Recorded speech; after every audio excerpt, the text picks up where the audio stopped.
नमस्ते दोस्तों, मेरे प्यारे भाइयों, मेरे चैनल क्राइम की सच्चाई में आपका स्वागत है। आइए जानते हैं ये कहानी क्या थी। यह घटना मध्य प्रदेश के सागर जिले में रहने वाले जगदीश लोधी की है। सागर जिले में एक गांव जिसका नाम टियर था। 25 जुलाई 2025 की रात करीब 2 बजे की बात थी। इस रात जगदीश लोधी बाथरूम करने के लिए उठा तो उसे किसी की उल्टी करने की आवाज आई। उसे लगा कि आवाज ऊपर वाले कमरे से आ रही है। फिर वह ऊपर कमरे में देखने जाता है, लेकिन वह देखकर हैरान हो जाता है कि उसकी माँ फूल रानी और मनोहर और उसके बच्चे तड़पते हुए उल्टी कर रहे थे। यह देखकर जगदीश अपने गांव में रहने वाले भाई को बुलाता है, जिसका नाम नाथूराम था, और पास के अस्पताल में ले जाता है। उस रात मौजूदा डॉक्टर, जिसका नाम वर्षा केशरवानी था, वर्षा ने चारों की जांच करी, जिससे कुछ ऐसा पता चलता है कि जगदीश के पैरों तले जमीन खिसक गई, क्योंकि जांच में पता चलता है कि मां फूल रानी और भतीजे अनिकेत की मौत हो चुकी है। अस्पताल जाने से पहले ही जगदीश के पिता और बहन की गंभीर हालत थी। पिता मनोहर और बहन शिवानी, लेकिन कुछ देर बाद शिवानी ने भी अपना दम तोड़ दिया और मनोहर की हालत और खराब होती जा रही थी, इसलिए उसे अस्पताल सागर में भेज दिया जाता है। लेकिन मनोहर भी अपना दम रास्ते में ही तोड़ देता है। जब इन चारों की मौत हो गई तो खुरई थाने के टीओ गजेंद्र सिंह अपनी टीम के साथ अस्पताल पहुंचते हैं और पूछताछ करना शुरू करते हैं। और चारों की डेड बॉडी को पोस्टमार्टम के बाद जब पुलिस 26 जुलाई की दोपहर को गांव लाई तो मनोहर के घर के आगे बहुत भीड़ जमा हो रखी थी और पूरे गांव में दुखी का माहौल था।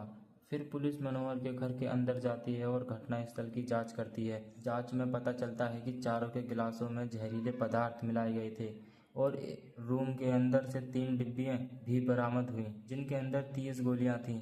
इस घटना को देखकर पुलिस ने फोरेंसिक टीम को घटनास्थल पर बुलाया जांच करने के लिए। आइए मौत होने से पहले की कहानी जानते हैं। खुरई तहसील के छोटे से गांव टियर में रहने वाले मनोहर, जिसकी उम्र 45 वर्ष होगी, वह अपने परिवार के साथ पुराने घर में रहा करता था। मनोहर किसान था, वह खेती करता था। मनोहर ने अपनी मेहनत से गाँव से 600 मीटर दूर एक मकान बनाया और वह अपने परिवार को वहां लेकर रहने लगा। मनोहर के 4 भाई और 4 बहन थी और उसका एक भाई जगदीश लोधी जो मानसिक बीमारी से पीड़ित था। मनोहर के साथ उसके 2 भाई नंदराम और गोविंद लोधी भी खेती किया करते थे। मनोहर के 2 बच्चे थे, वह दोनों को अच्छी शिक्षा देना चाहता था। उसकी बेटी शिवानी ने इंग्लिश मीडियम से 12th क्लास पास करी, वह डॉक्टर बनना चाहती थी। मनोहर ने शिवानी का एडमिशन करवाया, जिसमें 1 लाख रुपए फीस जमा करी, और उसका बेटा अनिकेत ने उसने 10वीं क्लास की परीक्षा पास करी थी, जिसकी उम्र लगभग 16 साल थी। एक दिन मनोहर अपने बेटे अनिकेत से जमीन जायदाद के बारे में लिखवाता है और उसमें लिखवाया कि मेरी पत्नी द्रुपति का मेरी जायदाद में कोई हिस्सा नहीं है। जायदाद में मनोहर बोलता है कि मेरी 4 एकड़ जमीन मेरे भाइयों में बांट दी जाएगी, मेरी 4 भैंस मेरी चारों बहनों को और मेरी माँ के गहने भी मेरी बहनों को दिए जाएंगे।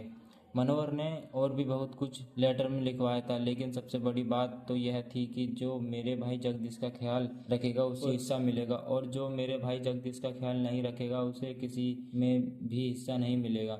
यह सुनकर तीनों भाई राजी हो जाते हैं जगदीश का ख्याल रखने के लिए। यह सब बोलने से पहले मनोहर ने अपनी पत्नी द्रुपति के भाई चंद्रेश सिंह लोधी को घर बुलाता है और द्रुपति को ले जाने के लिए बोलता है, और चंद्र सिंह द्रुपति को अपने घर लेकर आ जाता है। मनोहर और द्रुपति में अक्सर लड़ाई झगड़े होते रहते थे, और जब मनोहर ने अब बंटवारे में द्रुपति का कोई हक नहीं है बोला तो उसके कुछ घंटे बाद द्रुपति मनोहर के पास फोन करके लड़ने लगती है। मनोहर और द्रुपति के बीच में लड़ाई का सबसे बड़ा कारण था मनोहर का दोस्त सुरेंद्र। मनोहर और सुरेंद्र दोनों के बीच अच्छी दोस्ती थी, जिससे सुरेंद्र मनोहर के घर आना जाना करता था, लेकिन वह इस बात का गलत फायदा उठा लेता है। वह द्रुपति से प्रेम कर लेता है। द्रुपति और सुरेंद्र के प्यार के बारे में पूरे गांव को पता चल जाता है, और कुछ टाइम बाद मनोहर को भी दोनों के बारे में पता चल जाता है, क्योंकि बच्चों ने द्रुपति को सुरेंद्र से मिलते हुए देख लिया था और बच्चों ने मनोहर को बता दिया।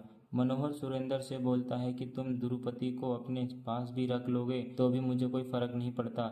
इस वजह से ही मनोहर ने अपने बच्चों की और अपनी जान और अपनी माँ की हत्या कर दी। यह सब देखकर द्रुपति अपने भाई और भाभी के साथ ससुराल पहुंच जाती है। चारों की लाश का अंतिम संस्कार करने के बाद पुलिस वाले द्रुपति और उसके परिवार वालों से पूछताछ करती है।